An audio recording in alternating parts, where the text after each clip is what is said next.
sedangkan sama-sama bertauhid kepada Allah. Jadi kalau sama-sama bertauhid kepada Allah, maka bolehlah Yahudi sembelih ke, Nasara sembelih ke, Buddha sembelih ke misalnya. Tapi tu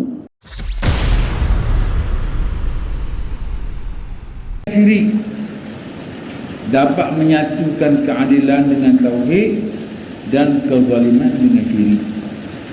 Mereka lah yang mendapat petunjuk dengan Al-Quran. Jadi kita berdua adil dengan tauhid, zalim dengan syirik. Adil ni kepada kesemua, bukan adil ni kepada puak, bukan gulungnya. Jadi kita kalau adil kena puak kita aja. Puak orang tak sah. Kroni. Adil ni kroni. Jadi begitu. Jadi sebenarnya adil ni tanpa melihat kepada sesiapa, cuma dilihat kepada orang tu lebih perlu. Mana orang tu lah lebih wajar diberi. Itu baru adil. Itu hak hakiki. Lepas tu dalam kitab fiqh ada pula, kalau orang kafir duduk dalam negeri Islam, kalau dia tu ikut undang-undang Islam, dia panggil kafir zimmi, kafir musta'man.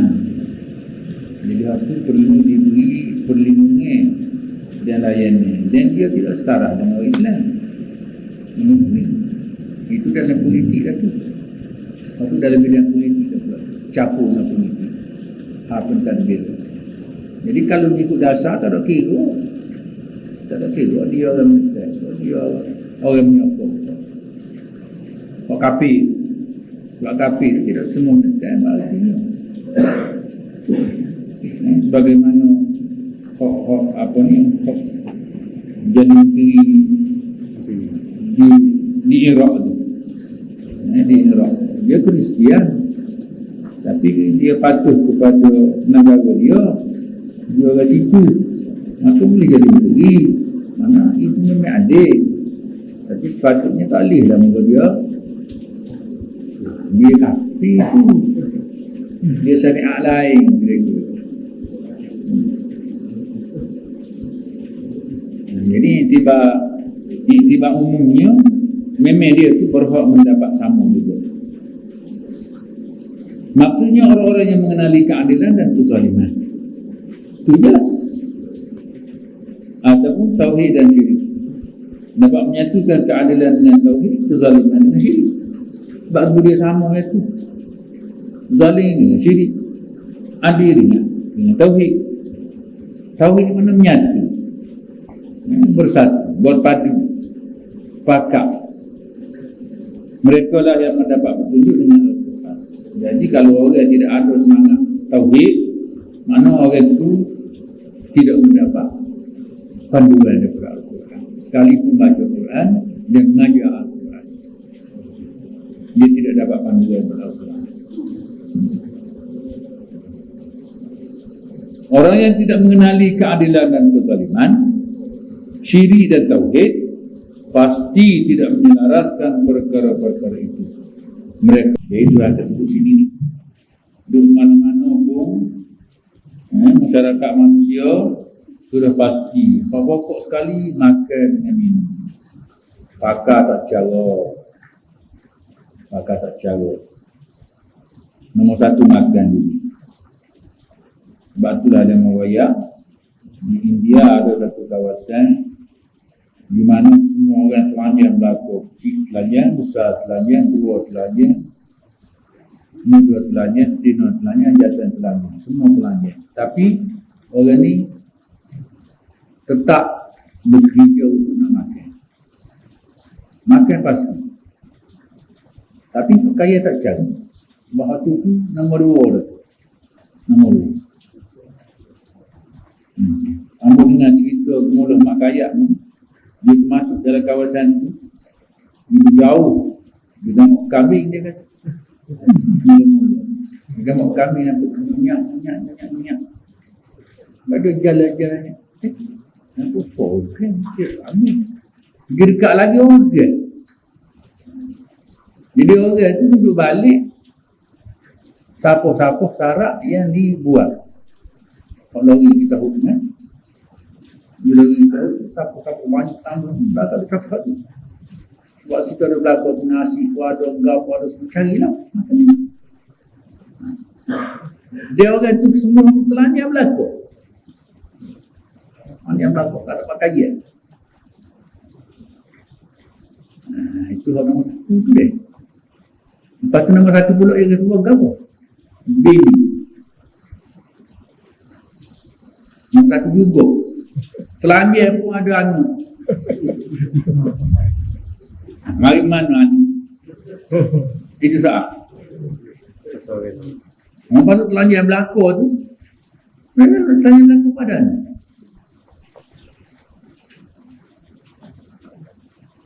Jadi itu kita tengok sendiri cerita. Tapi cerita pun buat sahih lah.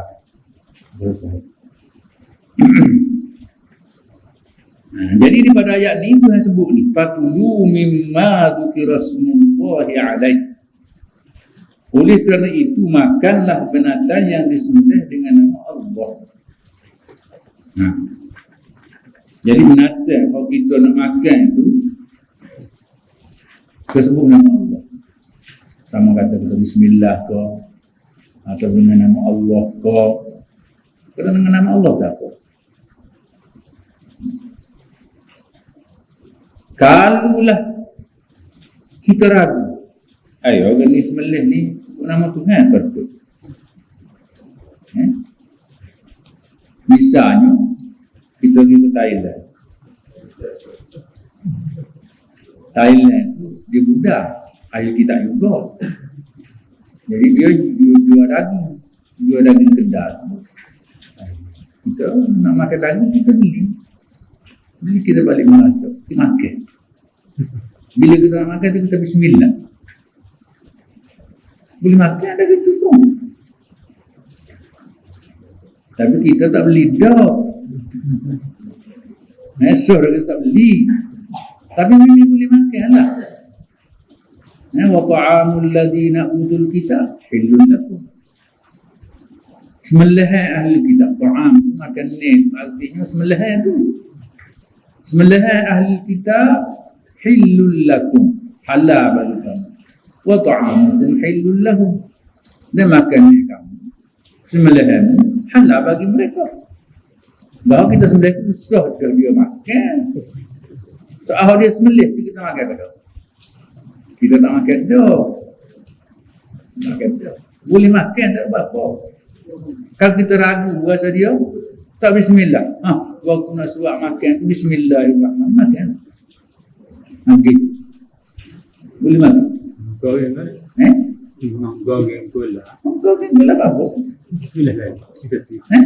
Gula. Asli gula. Gula. Dia kira waktu mula-mula nak mati barang, nak binatang. Sebab sembelih dia serupa. Tak serupa. Tengah orang dia pakai tok atas kayu dia pukul. Sembelih. Sembelih dia cocok je buat keluar darah tu. Dia sembelih juga. Cara dia. Cara. Untuk nak makan. Tapi matlamat dia nak makan. Tujuan dia nak makan.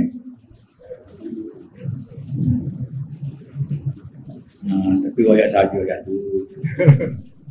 Tak ada siapa nak makan sangat apa.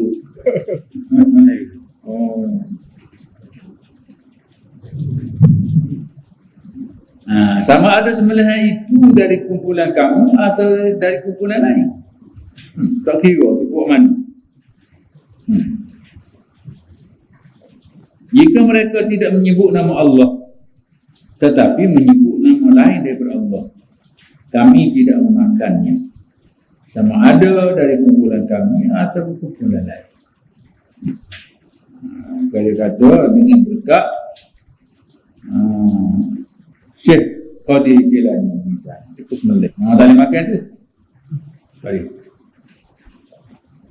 Cara ini kita lakukan mengikut tauhid di dalam amal. Tauhid di dalam praktikal. Hijau itu. Jadi kalau dia tu sembelih atas dasar nak makan, maka waktu boleh makan lah. Jangan dia buat atas dasar melakukan amalan syirik. Seperti yang tersebut dahulu. Sebut tauhid dalam pemikiran, maka tauhid meresap ke seluruh anggota badan kita.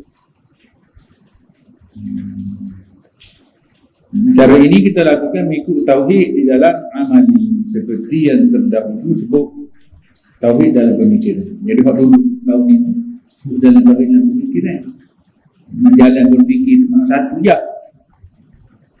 Jadi kalau kita memikir satu, maka dia akan meresap pemikiran kita tu ke seluruh tubuh badan pula. Dia akan jadi tauhid dalam amali.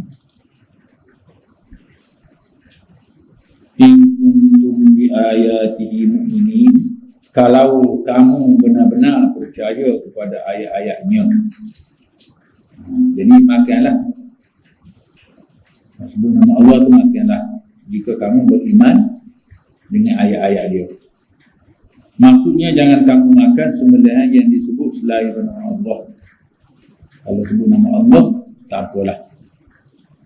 Wa ma lakum alla ta'kulu mimma dzukira smullahi alaihi. Mengapa kamu tidak mahu makan daging yang disembelih dengan nama Allah? Kalau ke Cina sembelih misalnya sebut nama Allah.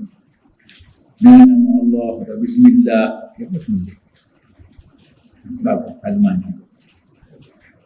Tak makan juga kita. Yang kita tak makan juga. Bahasa Cina sendiri.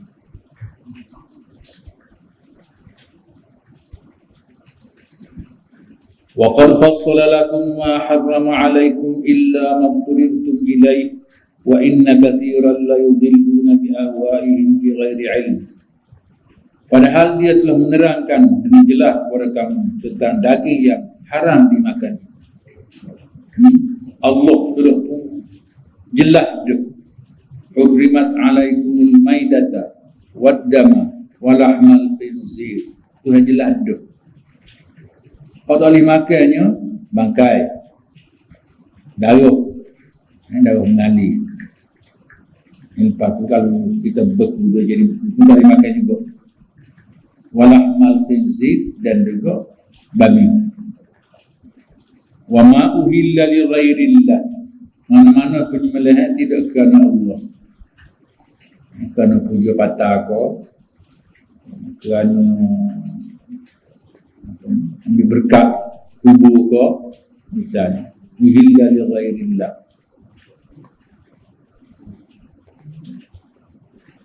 terlibatkan takut. Tetapi sungguh begitu, kalau kita sudah terdesak, boleh. Haram tak diboleh. Dan Allah Ta'ala kata diharam natan-natan tadi, tapi kalau sudut berterdesak boleh. Dari situlah menunjukkan bahawasanya haram itu bukan haram benda itu, bukan hakikinya haram benda itu. Jadi kalau benda itu haram pada asli dia, itu mana-mana itu alif. Boleh kerana pada dasarnya benda itu, kalau ada pilihan boleh pilih, maka haramlah dia. Kalau tak ada pilihan, maka benda itu pun boleh, tak perlu. Mana begitu. Jadi menunjukkan pada dasar yang buat itu bukan haram.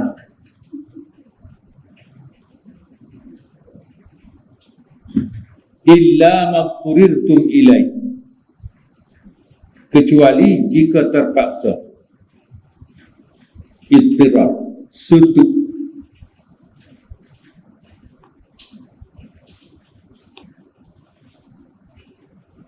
Wa inna katsiran la yudilluna bi ahwa'ihim bi ghairi ilm.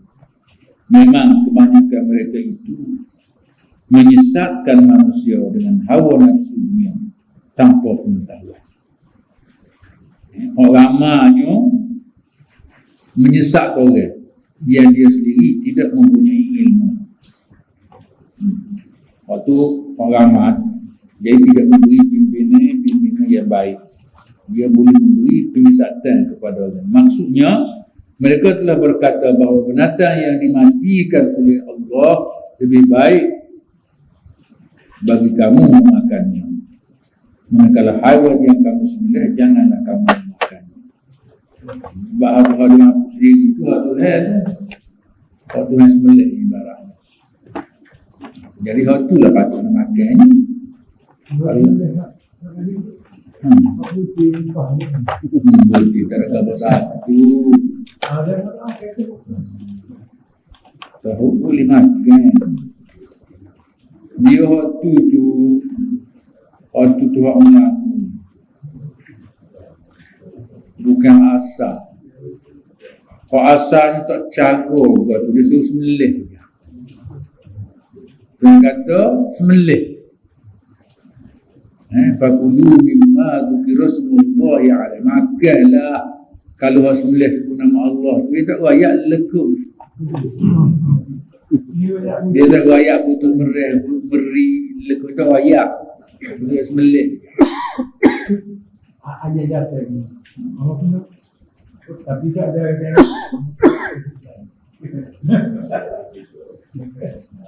lembu besar.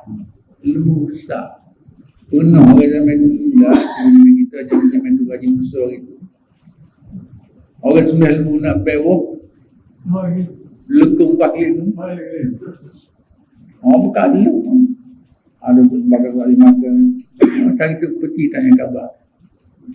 Tu peti datang makan lah. Muka tak ada nuna tu.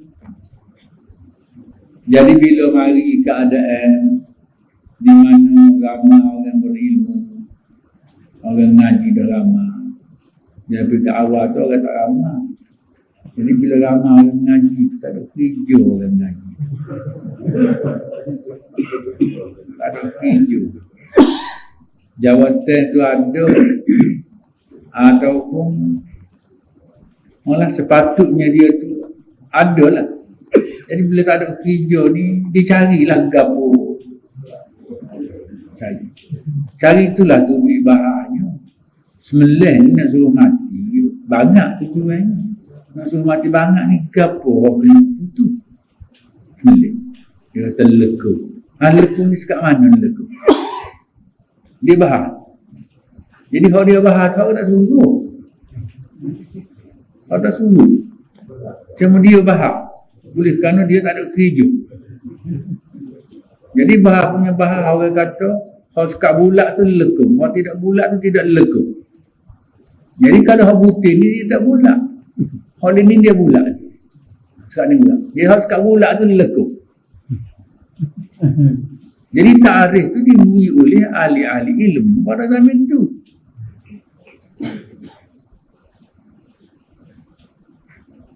Lepas tu pula bahar lagi.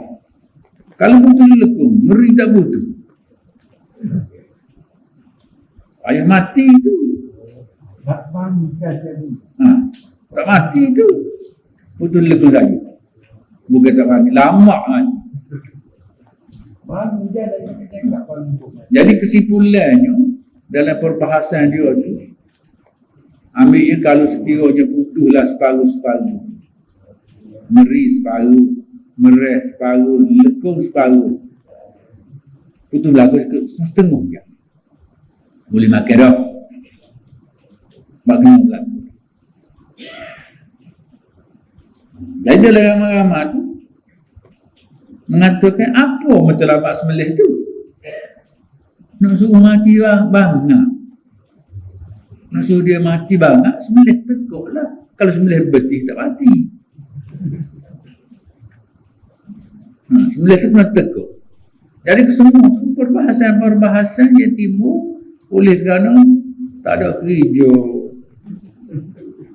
Tak ada kerja. ni dah Kalau ini jadi lagu kan, boleh juga tak boleh. Tak boleh. Boleh kan? Boleh. Dia hok jatuh dan telakut. Dia tidak suruh sembelih. Dia suruh buat balah mana cara yang boleh mati binatang. Memang kena sembelih ekor lah. Sembelih ekor yang tak boleh. Jom. Kalau ada lebih-lebih lejak di perut ni lah dalam. Lepas tu baru dia mati. Kalau sembelih ekor ni bila dia mati? Tak mati lolo. Kaki pun tak mati lagi lah. Mati juga kaki. Jadi lemah. Kalau ada telaga ni kan nak menyelamat dia daripada mati saja. Mana nak suruh dia matikan kita. Jadi bila matikan kita kena tikan tempat kawasan dia boleh mati. Jadi itulah ketika sini kau, misalnya, kau tikan tak mati. Tak boleh makan. Cuba juga ayat tu harus puket tu puket tu. Orang tu duduk lepas tu sendiri. Takut mati. Nanti dia lepas dulu segar dulu. Melih lah. Ketika duduk gelepar lagi lah. Dia mampu lah. Kesembelah tu kau tu tak boleh makan tu. Dia panggil hayak madbuh dia panggil. Jadi dia hidup macam sembelih hidup gelepar. Gelepar nak mampu. Gue gelepar nak hidup. Lagu tu. Jadi orang duduk kejar nak sembelih tu lah. Tak. Kalau sepuluh dikata kat bil situ lah. Kecuali lepas pada tu dia tak mati. Sembelih lah. Tak apalah tu. Maknanya dia mati kerana kita sembelih. Tidak mati kerana bukan. Musuh beza antara dua. Tanya saya, masalah mati tadi. Daripada Nabi mana lagi memula tak mati? Mana? Babi tadi. Babi ni cuma dalam syariat Muhammad. Yang Muhammad kan? Syariat dulu makan? Syariat Yahudi tak juga. Tak juga. Dalam Taurat, melarang juga makan babi. Dalam Taurat lagi. Jadi dari orang lain berbuang. Tapi orang Yahudi makan. Orang Kristian makan. Babi. Injil pun orang tak juga. Lah. Sebab dia Injil dia sekali dengan Taurat. Sama dia. Tapi orang makan tu. Ada orang sini. Dia kerja kapal. Orang putih dia tahu orang Islam tak makan babi. Dia kena. Kalau itu dia kena tak ada sekali bocor video orang buat tak tahu. Pasal kena buat video kau itu. Ikan kau itu kena. Tak orang tak boleh benar lah muka babi ni kak. Padahalnya kalau kena kita bapu kita tak besar. Dia tak boleh makan je. Yang kita boleh makan je lagi babi. Kalau dia boleh dengan kita tak makan. Kita makan nasi tu. Makan lagi babi tu. Tapi yang jadi berat kita ni pasal dia mudah berat. Kena sambung lah. Kena sambung kamu ni orang lain kan bukan asal tu. Tak ada. Berat tu. Dia kalau kita tengok dalam bahasa yang ulama kan. Babi disambung tu dia kiyah atas haji dia. Tak nak. Memang takut musim dia kena gila tu kan. Kalau kena kita kan pas kita lah penyakit dia tu. Jadi mengawal ada penyakit tu. Ya. Dia sendiri sedang satu. Sama ada haji. Babi. Tapi kita negak kelih pun tak boleh. Jangan kesetuh dekat Allah. Melopak. Melopak naik. Padahal apa? Dia ada satu. Kalau orang kita ni ke Mesir, tengok orang Mesir pun dah kereta. Dah rumah ni. Kalau tu beli bukan kata keserian Korea. Beratus-ratus, beribu sekor-sekor anjing. Sebab dia perlu anjing ni besar faedahnya. Anjing ni boleh jaga kita, jaga bumi. Jaga bumi. Tapi tak lah kita ni dididik oleh salah pengenalan. Su'ul ma'rifah. Su'ul ma'rifah. Pengenalan yang salah. Orang beri kita pula tak. Jadi kita terima waktu kita. Pas kerana cucu. Kita takut. Dia mari. Dia mari saya situ. Pada kita tak bersatu. Tapi dia bersedar aja. Dia berjak lagi. Dia semang juga lagu tu.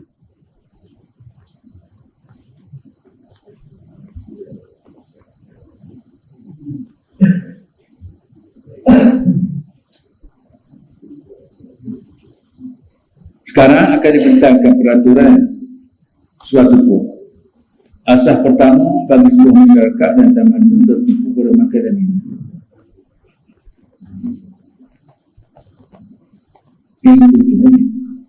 Ingkuntum di ayat ini. Kalau kamu benar-benar percaya kepada ayatnya, maksudnya jangan kamu makan sebenarnya yang disebut selain daripada nama Allah. Wa ma'alakum alla ta'kulu mimma dzukira smullahi 'alaihi. Mengapa kamu tidak mau makan daging yang disembelih dengan nama Allah? Sedangkan kamu telah mengesahkan Allah terlebih dahulu. Jadi kalau orang sembelih matian itu dengan nama Allah, apa kita kasih makan? Sedangkan sama-sama bertauhid kepada Allah. Jadi kalau sama-sama bertauhid kepada Allah, maka bolehlah Yahudi sembelih ke, Nasara sembelih ke, Buddha sembelih ke misalnya. Tapi wa qad fassala lakum ma harrama 'alaikum illa ma qultum ilaih. Padahal dia telah menerangkan ini jelas kepada kamu tentang daging yang haram dimakan itu. Itu jelas tu. Kau tak boleh makan, kau tak boleh makan. Illa ma qultum ilaih, kecuali jika terpaksa. Ittirab, sudut. Disebut illa maqturidtum ilaih. Maqturid. Dia bahasa Arab tu. Kalau illa maqturidtum, illa maqturidtum, diwahamkan, sudutkan. Mana benda tu bukan kita buat. Dia ada ada di.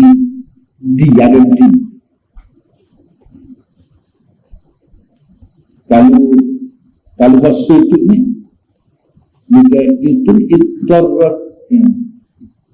Paman ittarra ada. Paman turra ghaira baghi ada. Paman turra ghaira baghi. Situ turra sini pun maqturirtum juga. Tidak kata maqtarratum. Jadi dua ayat itu sama. Dia sebut dengan bina majrur dia panggil. Bina majrur. Bina tidak pasti. Jadi menunjukkan kalau sekiranya ada waham kesutukan, maka bolehlah. Boleh dimakan.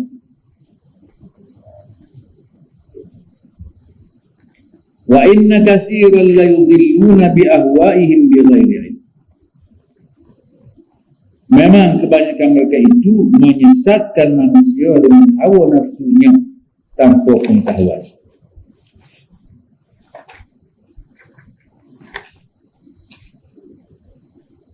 Maksudnya mereka telah berkata bahawa binatang yang dimatikan oleh Allah lebih baik kamu makan. Manakala hawa yang kamu sembelih, jangan kamu makan.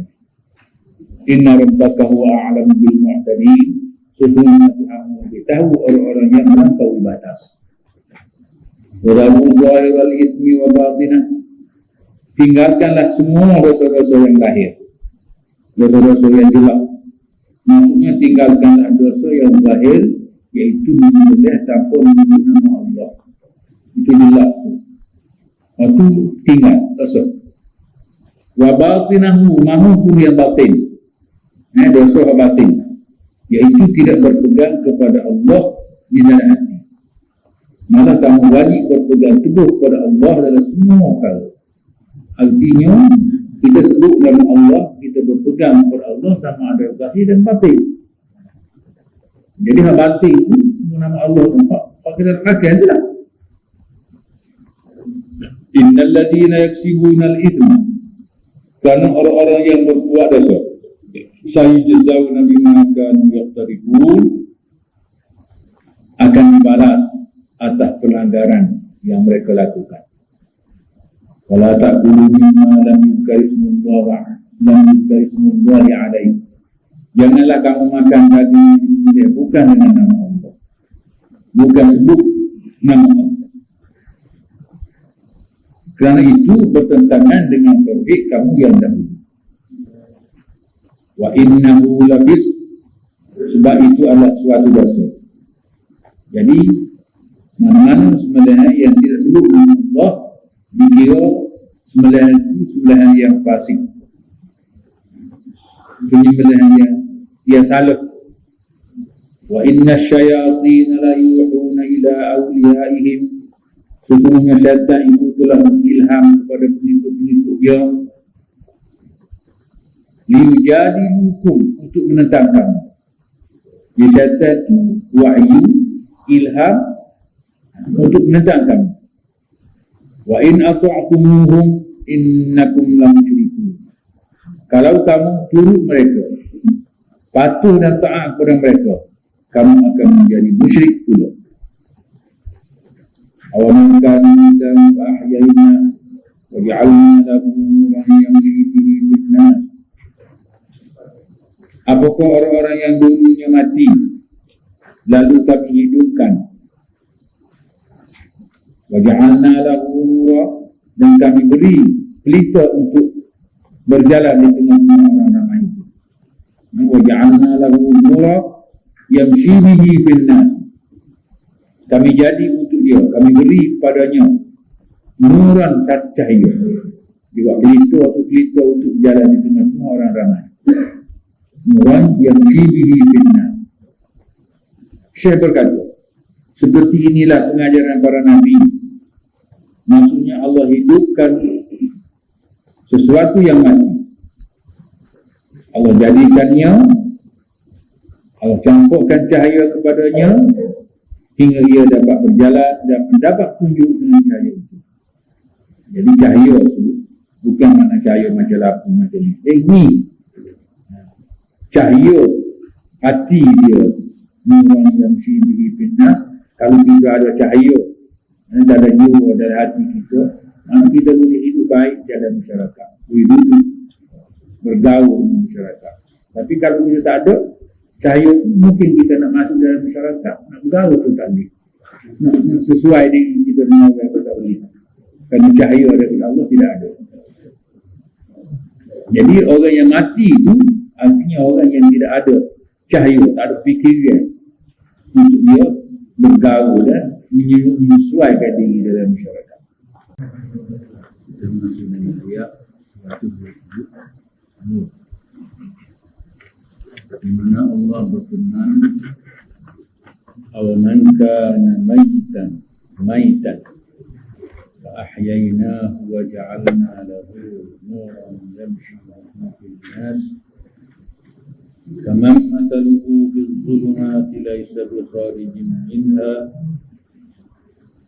kadzalika zuyyina lil kafirina ma kanu ya'malun. Jadi pada ayat ini Allah bandingkan, kata awaman kana mayitan, apakah orang yang dulunya mati, fa ahyaynahu, lepas itu kami hidupkan dia, wa ja'alna lahu nuran, Dan kami beri dia cahaya, beri dia pelita, beri lampu dia, yamshi bihi finnas, di mana dia dapat berjalan di tengah orang ramai, berpandukan kepada lampu atau pelita yang diberi oleh Allah. Kaman mathaluhu fi dhulumat, jadi orang yang seumpama itu sama ke seperti orang yang berada di dalam gelap, dalam kegelitaan, laisa biqarijin minha, yang tidak bisa keluar dari kegelapan. Tentulah dari sudut jawapannya tidak akan sama. Orang berjalan dengan memakai lampu sudut dengan orang berjalan di dalam gelap, sudah tentu tidak sama.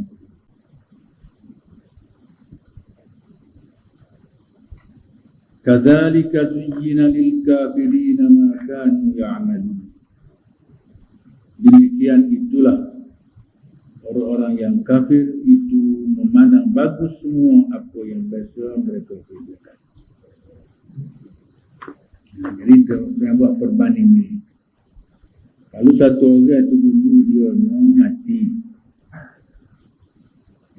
mati belakang dulu ni, selepas tu dia hidup.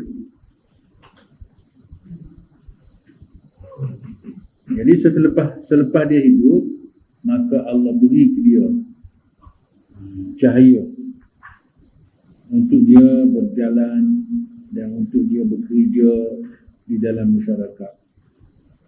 Jadi orang yang punya lampu sudut yang boleh bekerja, boleh buat segala aktiviti dalam masyarakat tu, sama ke dengan orang-orang yang duduk di dalam gelap kita, yang tidak dapat keluar dari kegelapan itu sama sekali. Kata Tuhannya, begitulah orang-orang kafir itu Allah Ta'ala beri dia nampak lihat, beri dia nampak, beri dia dapat lihat bagusnya, baiknya, moleknya segala amalan dan perbuatan yang mereka lakukan. Sebab itulah dia buat. Jadi berarti orang Yahudi itu bertindak dengan Palestin sebegitu rupa tu, dia berasa comel. Dia berasa comel. Allah beri dia nampak amalan dia tu bagus, baik. Itulah sebaik-baik perbuatan dia.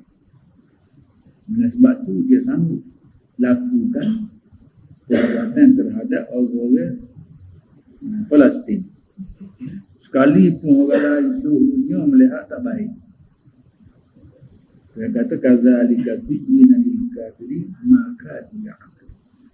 Tuhan beri dia nak model. Sebab tu dia buat.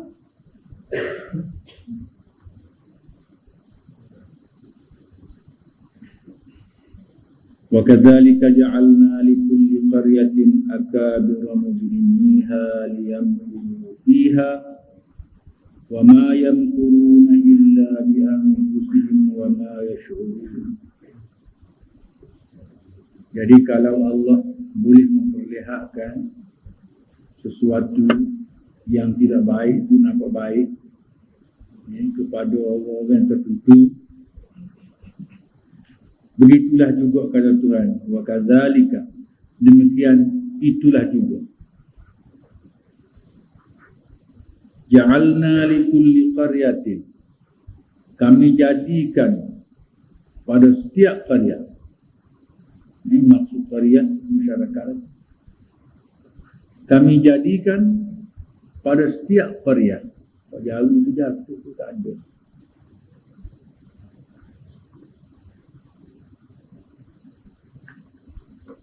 Tak ada setiap qaryah.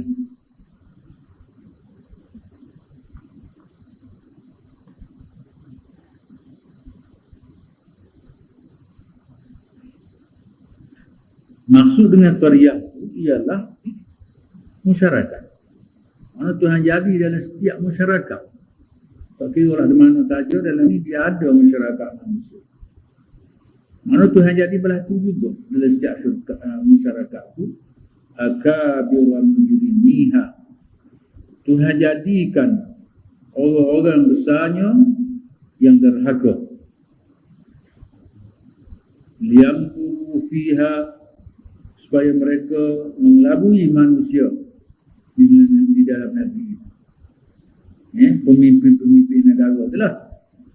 Jadi dia lah bodoh rakyat dan negeri itu. Mana begitu?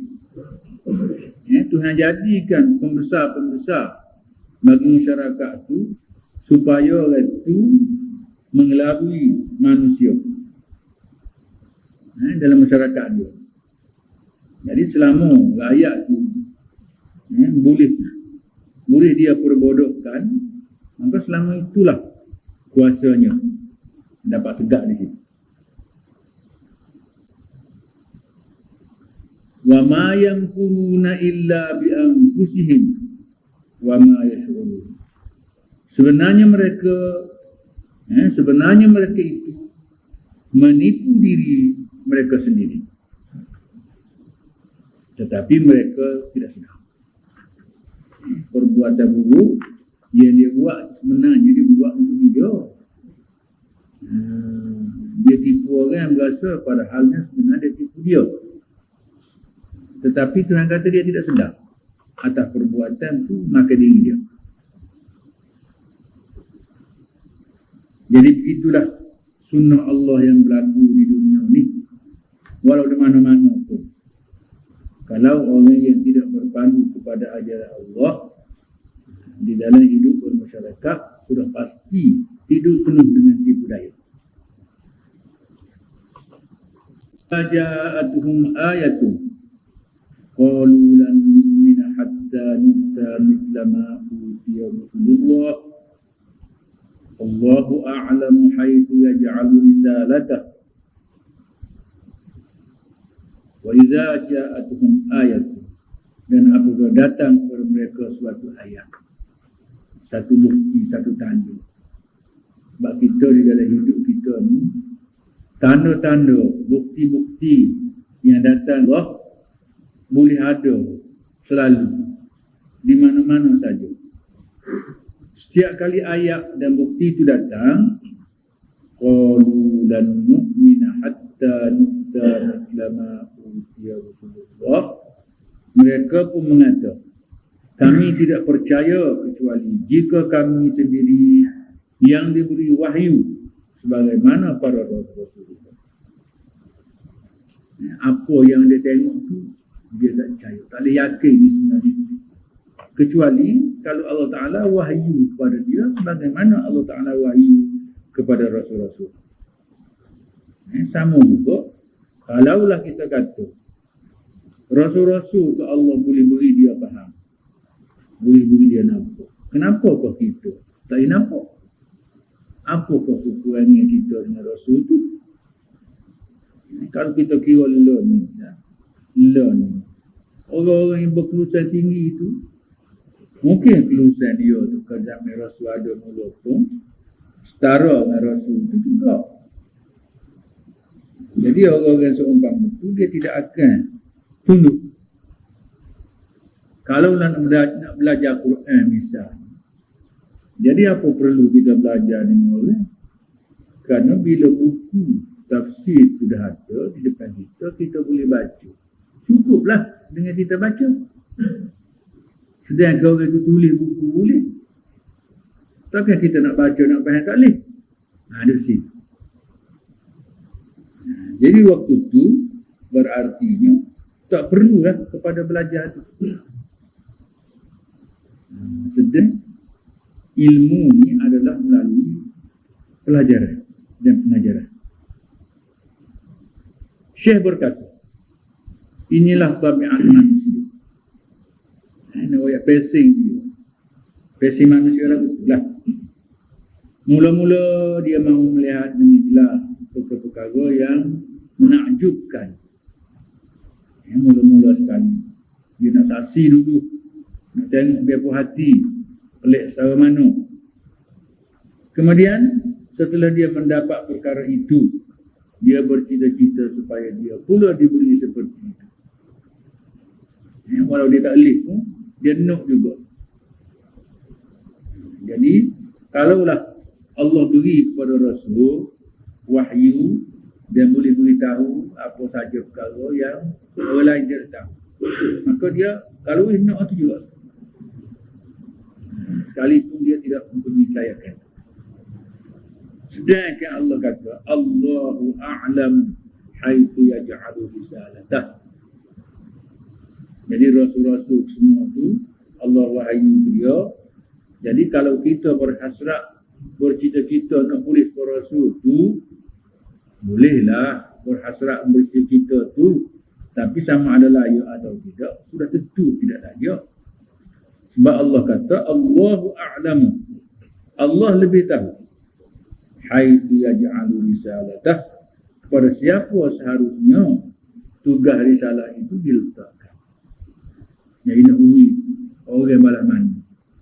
Jadi Allah lah lebih tahu. Tetapi kadang-kadang tabiat kita pula berasa. Sungguh pun Allah Ta'ala mana. Kita berasa tidak kurang kita dengan dia. Apa kurang kita dengan dia ni? Tambah-tambah pula kalau kita tu orang sezaman, seperikap, sesekolah, perusai, kita tahu pilihan dia setahun. Tiba-tiba orang akak dia, setahun tu jadi tu. Mana kita kata, dia begitu. Sedangkan yang dipilih tu adalah orang yang sudah dipilih oleh Allah. Syekh berkata, kenabian dan risalah hanya terdapat apabila didapati di hati seseorang itu persediaan dirinya yang sempurna. Nak jadi Nabi, nak jadi Rasul tu, arti kelayakan diri dia asal tu ada hidup pada diri dia. Sebab itulah dia jadi Rasul. Jadi kalau dia tak ada persediaan, maka Tuhan tidak latihlah jadi Rasul. Jadi kelayakan tu di sisi Allah, bukan di sisi kita. Ibnul Qayyim menyebut dengan kitabnya Zadul Mi'ad. Seorang tokoh yang masyhur juga ni. Kata Ibnul Qayyim bahawa keutamaan Nabi SAW, baginda mempunyai jiwa yang sempurna yang membezakannya daripada manusia lain. Ini satu sifat yang tidak boleh ditandingi. Mana Tuhan beri para Nabi mempunyai jiwa yang sempurna, jiwa kemanusiaan. Jadi mungkin orang lain pun jiwa pun tinggi juga, tapi tidak jiwa kemanusiaan yang sempurna. Ini kita kasih, tentu kita dulu kasih ni. Kena kasih pun kita lebih kasih daripada segala-galanya. Tetapi Nabi tidak di situ. Dia kasih mengikut apa yang dikandungi oleh Allah supaya kasih. Kasih kepada orang lain itu berarti kasih kepada diri sendiri. Yang tidak mengutamakan dirilah berartinya. Sebab itulah waktu Nabi agihkan ghanimah. Bila selesai tu kan, jadi ghanimah tu Nabi sendiri bagi kepada orang yang hadir dalam medan perang. Jadi di kalangan yang hadir tu juga selaku tu ada dia. Bagi ni lambat harga dia. Dia terus masuk seru Nabi, dia kata buat adil sikit. Nabi pun akak muka tengok, kalau aku tidak adil, siapa lagi nak adil dengan itu? Nabi jawab begitu. Kalau aku ni tidak melakukan adil, siapa lagi nak melakukan adil? Jadi bimbang tu Muduk bagi-bagi muka habis bagi ni. Dia kita banyak mana, ada mana tak tahu lagi.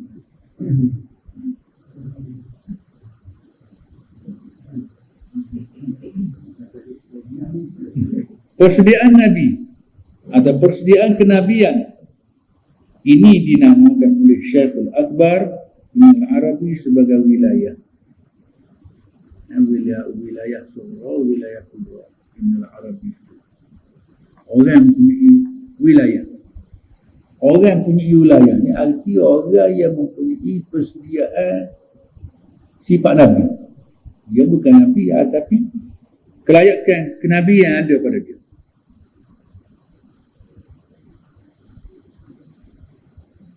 Mereka mengatakan wilayah lebih utama daripada kenabian. Di kalangan orang-orang tasawuf, dia kata wali ini lebih daripada Nabi.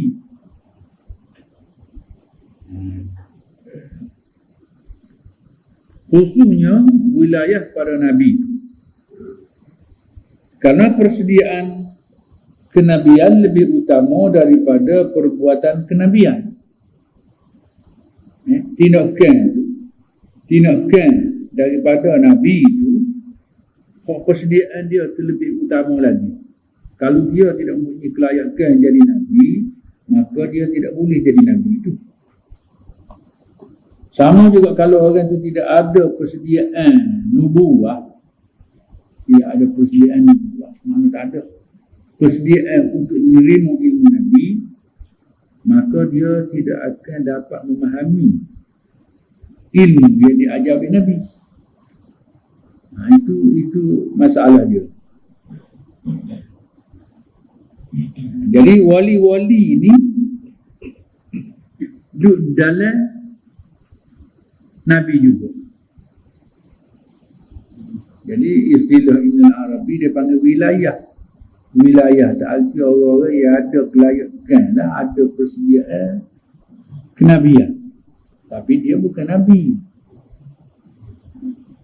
Jadi di kalangan orang-orang yang belajar tasawuf, ada yang mengatakan wilayah ni lebih afdal daripada Nabi. Lebih utama daripada Nabi. Nah, kalau tengok para wali juga, Abdul Qadir Jilani itu dapat melahirkan keramat dia lebih besar daripada Nabi lagi. Keramat dia tu macam-macam benda yang tidak lahir daripada Nabi. Jadi menunjukkan lebih dia. Sebab tu orang kata lebih awliya daripada Nabi.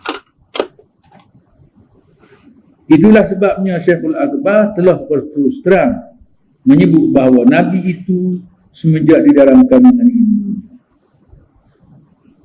Nabi itu wahbi daripada Allah.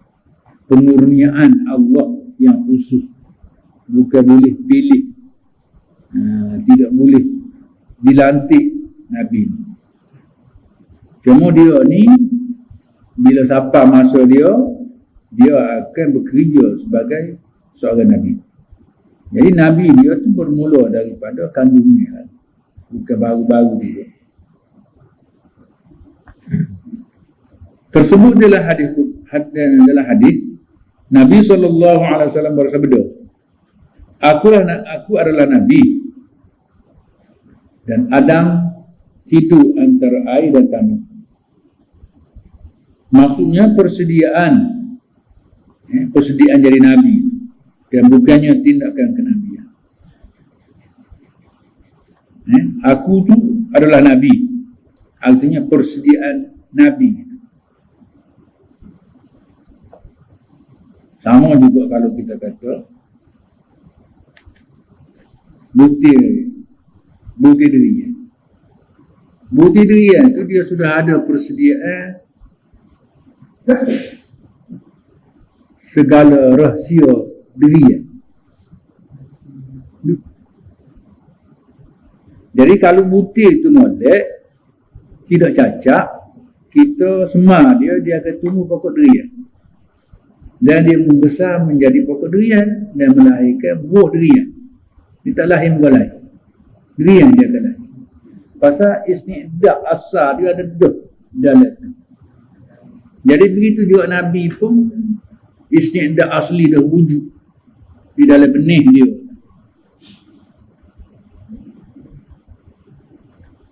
Cerita-cerita tengok tak ada dah. Tak ada. Rupa-rupanya dah pindah dah. Muhammad tu daripada Abdullah kepada Siti Aminah. Jadi apalah usaha dia tu. Jadi cerita balatu tu dipegang oleh semua orang bahawa hakikat Nabi Muhammad tu begitulah. Mana hakikat Nabi Muhammad tu berpindah-pindah daripada satu tempat ke satu tempat. Jadi daripada mana lagi tu? Daripada Adan. Turun sampai pada Adan. Daripada Adan turun sampai pada Abdullah. Daripada Abdullah turun pada Aminah lahir Nabi Muhammad. Dia percaya pada tu. Itu hakikat Nabi Muhammad. Lepas tu ada cerita dalam buku Berzanji yang baca tu. Walamma aradallahu ta'ala ibraza haqiqatihi Muhammadiyah. Bila Allah Ta'ala nuk dah melahirkan hakikat Nabi Muhammad. Tuhan nak melahir. Wa izharahu jisman wa ruha. Lalu Allah Ta'ala pun melahirlah dengan jelas-jelasnya body dia, nyawa dia.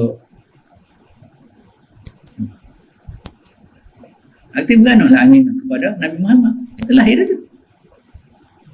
Jadi waktu pindah-pindah tu tak lahir tubuh lagi. Tapak situ baru lahir. Jisman wa ruha. Wa suratihi wa ma'na.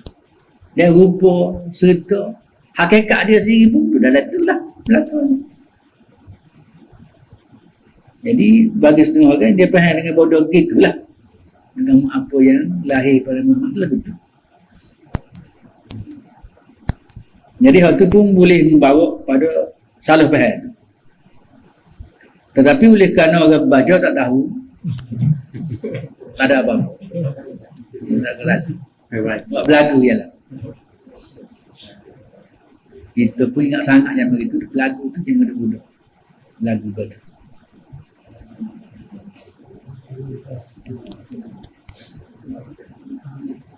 Syekh berkata, manusia tidak faham maksud Syekhul Akbar Ibn Arabi. Ibn Arabi sebut tu istilah yang dia guna tu boleh dikatakan kebanyakan orang tak faham. Maka mereka mengatakan wali lebih utama daripada Nabi. Nama kedua situ dah. Walahanya dia nak ayat wilayah ya. Kelayakan kenabian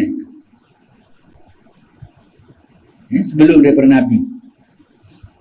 Dia rasa dia ada.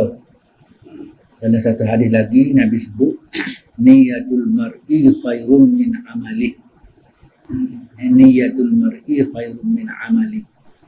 Niat dan cita-cita seseorang itu lebih murni daripada amalan dia, daripada perlaksanaan dia. Kita kalau menang pilihan raya tahun ni, kita nak mengatakan dengan adilnya niat kita. Orang Islam tak nak buat itu nawai itu. Tapi bila dah gar pilihan raya benar kita, mula nak mengata terkena kedut dengan dia. Ada. Belum tahu lagi tu. Bila boleh. Tapi waktu nama itu tu memang macam ni. Tak cacat sikit abu. Ibarat sempurna dia nya kalau kita teropong kan, pokok dalam buah, pokok dalam putih. Tak cacat sikit abu. Tapi bila dia tumbuh, kabul lah, ciri lah, belalang lah, semua ni kau main kacang.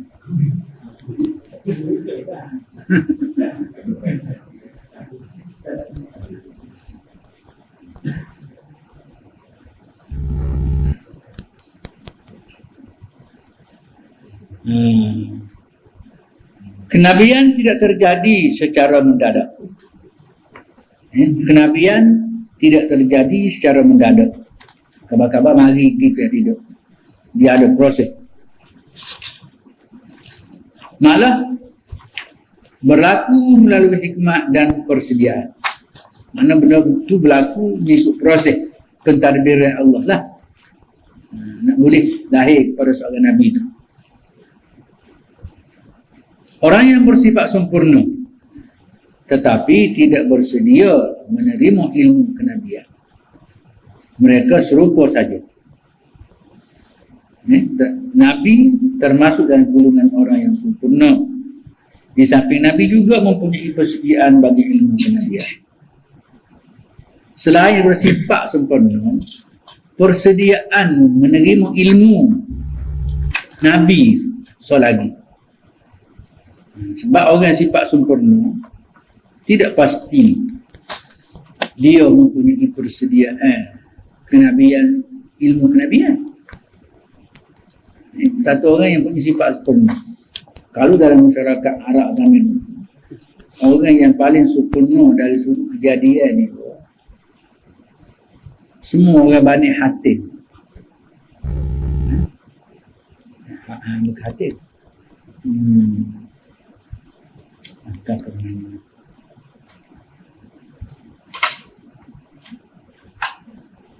Hati ni orang temurah. Lupa nama dia tu. Jadi dia tu dari sudut kejadian memang orang sempurna. Tetapi dari sudut persediaan menerima ilmu kenabian tak ada. Maka dia tidak jadi Nabi juga. Jadi hak jadi Nabi ni sifatnya tu sempurna dan persediaan bagi menerima ilmu Nabi itu tu ada pada dia. Maka orang itulah layak menjadi Nabi.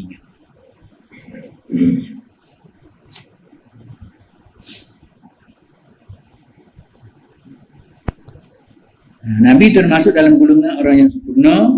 Di samping Nabi juga mempunyai persediaan bagi ilmu kenabian.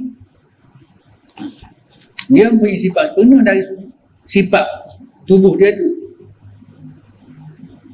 Tetapi dia ada pula persediaan bagi ilmu kenabian, ilmu jadi Nabi. Tapi kalaulah orang lain ada persediaan menerima ilmu Nabi, tapi dia tidak mempunyai persediaan dari sudut fizikalnya sebagai Nabi, maka dia tidak Nabi juga. Itu dari satu sudut. Dari satu sudut lagi, Nabi ini adalah pemberian daripada Allah yang kita tidak boleh berusaha dan boleh mencarinya. Cuma ilmu itu memang boleh. Ilmu Nabi itu kasbi dia kan. Kita boleh belajar, kita boleh cari, boleh faham ilmu Nabi. Jadi berartinya orang-orang yang faham Quran, faham syariat Muhammadiyah dengan cara baik, orang itu orang yang cukup dalam sudut persediaan kenabian. Tapi dia bukan Nabi. Walau macam mana sekalipun, dia mengambil alih tempat Nabi.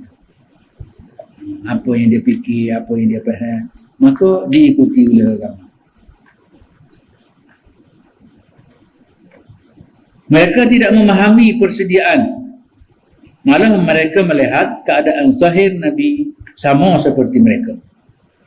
Yang keluar lah, tak ada beza, serupa je.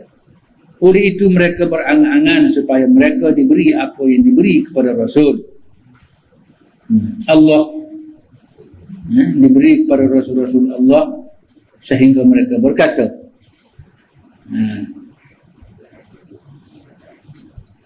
sayusibul ladhina ajramu sagharun 'inda Allah wa 'adzabun syadidun bima kanu yaqulun. Jadi mereka berkata sebagaimana dia sebut tadi lah, Allahu a'lam, lan nu'mina hatta nu'ta mithla ma utiya Rasulullah. Jadi mana-mana Rasul Allah Ta'ala, maka sebagai itulah yang dia mahu. Sayusibul ladhina ajramu sawarun 'indallah.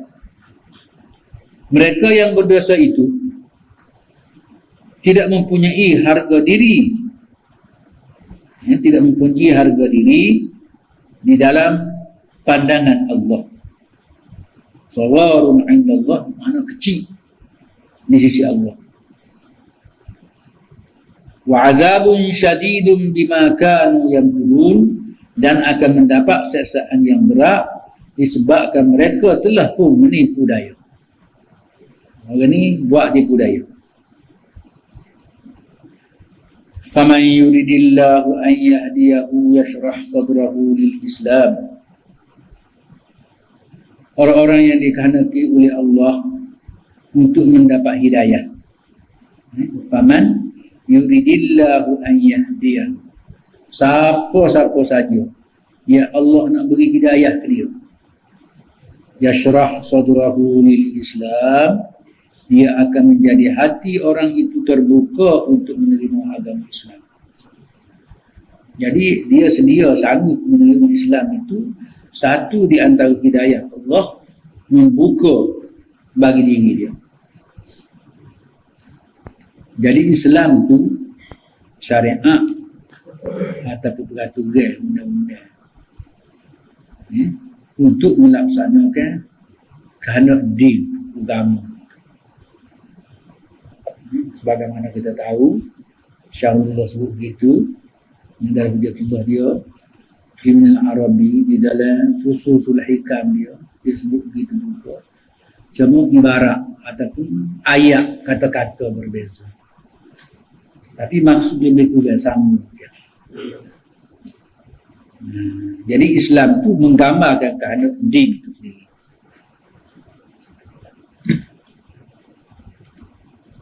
Maksudnya mereka yang mengenal syirik dan tauhid. Orang kenal syirik, kenal tauhid, keadilan dan kezaliman, dan mampu menyelaraskan syirik dengan kezaliman. Dia boleh selaraskan kedudukan syirik dengan zalim itu, tauhid dengan keadilan, dan mengenali persediaan yang ada pada Nabi, maka dia dapat petunjuk ke arah Islam. Jadi orang yang dapat petunjuk ke arah Islam itu orang kenal syirik dengan zalim. Jauh mana beza syirik dengan zalim. Dia dulu itu dia sebut inna syirka la zulmun azim. Syirik ni besar benar zalimnya. Jadi syirik dengan zalim itu waktu dulu dah. Artinya sama juga tauhid dengan keadilan. Sama itu. Syekh berkata, Sa'id bin Zaid termasuk di kalangan 10 orang yang diberi berita mendapat syurga. Sa'id bin Zaid itu di antara sahabat-sahabat Nabi yang 10 orang yang Nabi beri berita baik di mana mereka akan mendapat syurga. Sebab itu masih hidup lagi. Beliau dari Bani Adi. Yang Sa'id itu dia dari keturunan Bani Adi. Bani Adi itu daripada golongan Bani Najjariyah. Cenderung kepada Islam, dan beliau mengetahui prinsip-prinsip pemerintahan. Beliau juga adalah cucu saudara kepada Umar bin Khattab. Umar Khattab juga termasuk dari kalangan mereka. Beliau juga dari Bani Adi, Umar itu. Demikian juga Abu Zar. Beliau cenderung kepada Islam sebelum memeluk Islam. Beliau menolak syirik dan menunggu agama Hanifi. Itu Abu Zar. Jadi Abu Zar ni dia sudah dapat tahu dah di dalam kitab Nasara ni di mana akan lahir Nabi. Jadi dia berangan-angan lah, bercita-cita nak bersama dengan Nabi yang dijanjikan di dalam Injil. Jadi setelah Nabi itu lahir, maka dia terus memeluk Islam.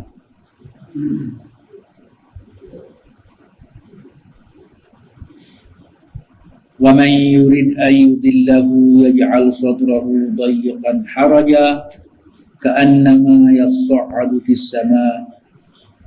Dan orang-orang yang dikehendaki kesesatannya, Allah mahu orang itu jadi sesak. Lagu mana? Pulut lagunya.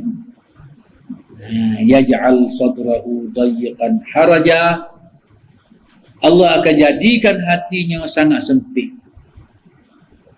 Tak boleh masuk lagi dah hidayah tu.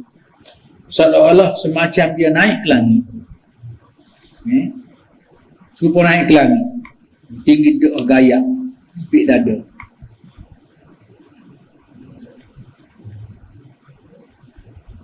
Syekh berkata, maksudnya seseorang yang berfahaman diktator, tidak bermesyuarat, mengumpul harta dan lain-lain untuk dirinya dan keluarganya sahaja. Ada perbezaan antara diktator dan raja yang tidak bermesyuarat. Ada perbezaan antara diktator dan raja yang tidak bermesyuarat. Dia tak bermesyuarat ni pun diktator buka dah tu. Yang demikian bahawa diktator bekerja untuk kumpulannya. Raja yang tidak bermesyuarat bekerja untuk dirinya. Jadi waktu tu ada kroni itu. Ada penghormat raja ni tak ada ni, peribadi dia aja. Raja yang tidak bermesyuarat bekerja untuk dirinya berdasarkan prinsip Fir'aun, pecah dan perintah. Itu dasar perang tu. Jadi perang dia merata dulu, dia pecah masyarakat, dia pecah rakyat, dia telah pecah-pecah itulah dia merata. Diktator ini berguna semasa menghadapi revolusi. Kalau waktu kita berhadapan dengan musuh, maka diktator memang berguna. Askar diktator. Orang tak ditanya, dia kena ikut arahan. Jadi kalaulah negeri peluang untuk orang tanya, maka kerja tak jadi. Mungkin perang tak jadi. Jadi diktator tu ada baiknya, tapi buruknya pun ada.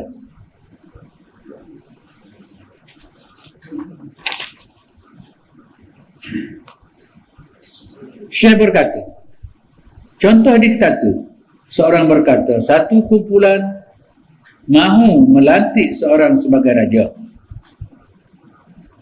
Jika kamu mahu aku menjadi raja kamu, jangan bertanya sesuatu yang aku lakukan.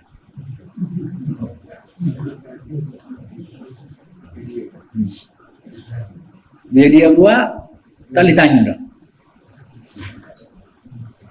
Sekalipun kamu tidak terima syarat ini, maka aku terima tugas ini, jadi raja.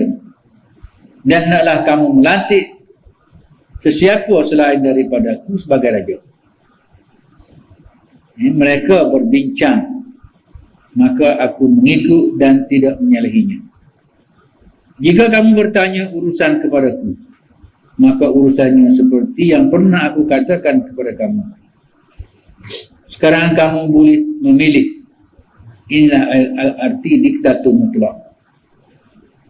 Tetapi semua tindakannya untuk kumpulan. Jadi kalau dia buat tu untuk puak dia, untuk kumpulan dia.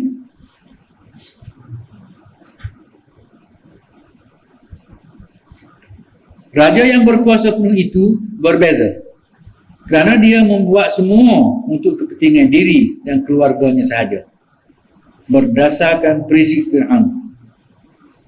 Demikian juga Rusia pada peringkat awalnya diktator, tetapi selepas Lenin mereka menolak diktator. Itu mengikut pandangan Syekh. Syekh berkata lagi, maksud Syekh ni mufassir lah, Maulana Ubaidillah. Setelah aku menyusun pentadbiran madrasah Darul Rashad di Delhi dengan Syekh Rushdullah bin Rashiduddin, tuan kepada tarekat Al-Qadiriyah. Beliau meminta aku membuat perancangan untuk madrasah itu, Syekh Rashiduddin tadi, dan aku membuat seperti kehendaknya. Beliau berkata kepadaku, mulai sekarang kami melantik kamu sebagai pengetua madrasah ini, kerana selain daripada kamu, mereka tidak mampu melaksanakan perancangan ini.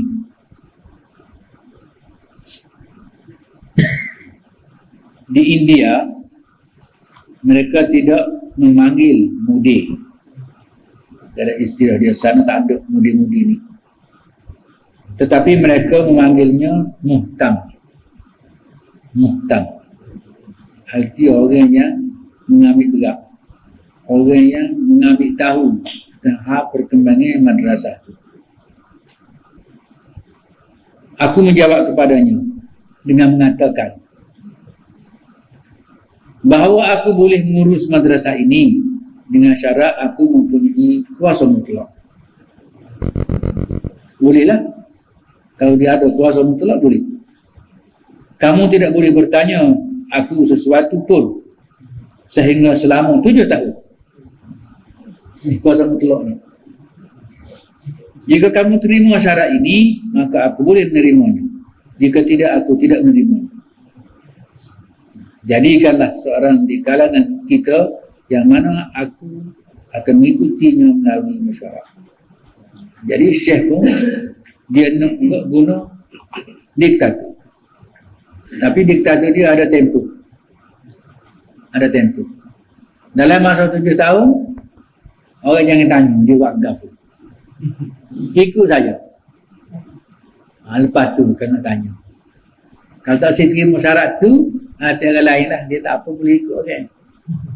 Kerja di kepala dia tak boleh ikut kan. Jadi berartinya diktator ni ada baiknya dalam keadaan yang tertentu.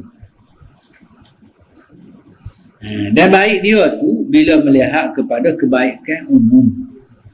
Mana bila dia buat tu tidak ada kepentingan dia sendiri, dia buat tu kepentingan orang ramai. Syekh berkata, maksudku kuasa mutlak kerana keperluan zaman demikian. Mana masa tu nak begitu.